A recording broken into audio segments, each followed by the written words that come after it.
We often say happy teachers create happy classrooms. But how often do our schools really pause and ask, are our teachers really happy? Hi everyone, today I'm going to talk about an often unlooked topic in school education. That's about teachers' mental health. Yes, you're right. Too many times we speak about mental health, but mental health at homes. What we often miss is the mental health of our teachers and students when they are in school.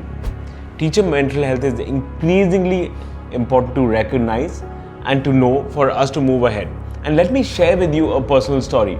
On days when I'm not feeling well, when I'm stressed, I'm tired, those are the days that I binge eat. Those are the days that I neglect my workout. Those are the days that I do something or the other that disrupts my schedule. It often leads for me developing allergies or falling sick.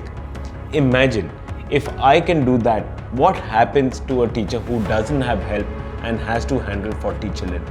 A teacher needs help and teacher mental health needs to be supported. Now the question is, how does teacher mental health impact our classrooms? We must recognize that a teacher who is disturbed, who is not carrying a free mind, may not be able to invoke curiosity in the classroom, may not be able to pay attention to all the children across the classroom, may not be able to put in her best. But it doesn't stop there. Imagine a teacher who is not in the best state. Is that teacher in a position to attend class in the first place? She might have more absenteeism. A teacher who is not in good mental state might not be able to continue the full year. Imagine what happens to children if a teacher leaves the school midterm. All the relationships developed by that teacher often end up broken and children are left struggling. Hence, we must understand that teacher mental health is becoming increasingly important for us to look into and for us to work upon.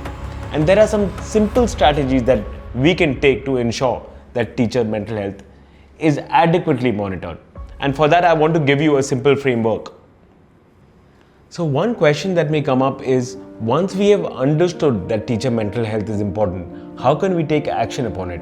What are the steps that an administrator of a school can take to understand and improve teacher mental health? And for that, I have a simple framework, which is the 3R framework. First is to recognize, second is to respond, and third is to recharge mental health of the teacher.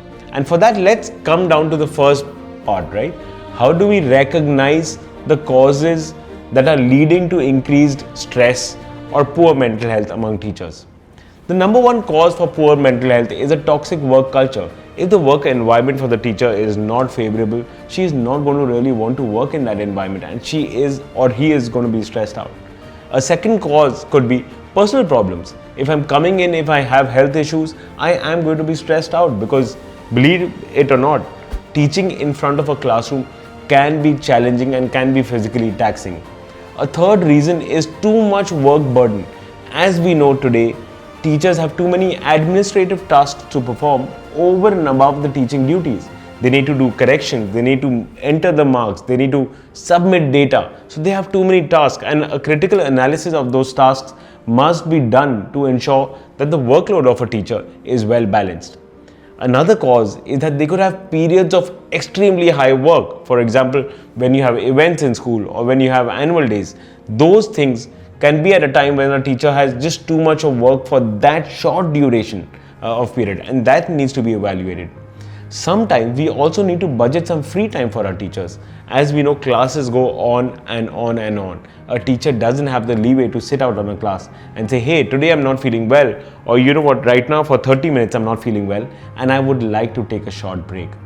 Those are some of the few reasons why a teacher may be just troubled by the environment at the school or carry on his or her personal problems to the school.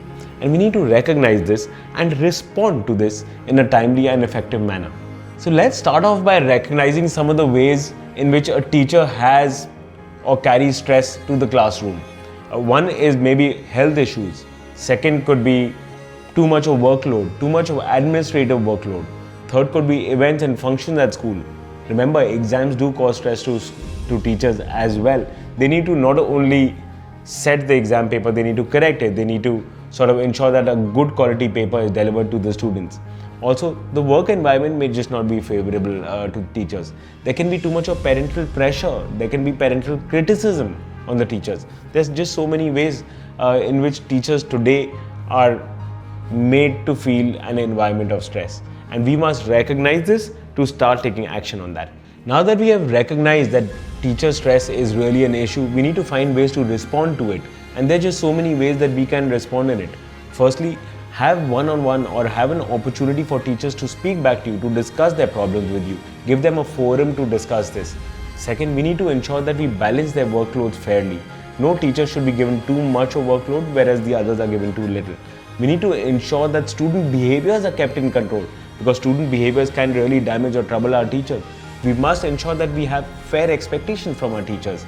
And these are various ways that we need to sort of ensure that we can go and respond right. We as administrators must ensure that we take away some of the problems of the teachers and start addressing those ourselves. We can also have wellness time and circle time for the teachers, where they can have a forum to discuss their problem. Just venting out sometimes is a good response action. Once we have recognized, once we have responded, we need to find ways to recharge the teachers' energies so that they can be at the pink of health when performing in the classroom.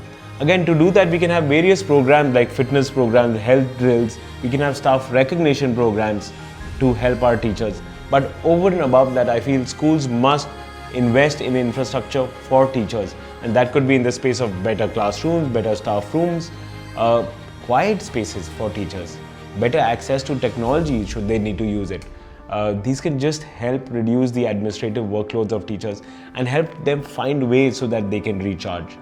Again, schools can also offer teachers some access to counselors or experts who can sort of counsel them and make a plan for them to recover and recharge.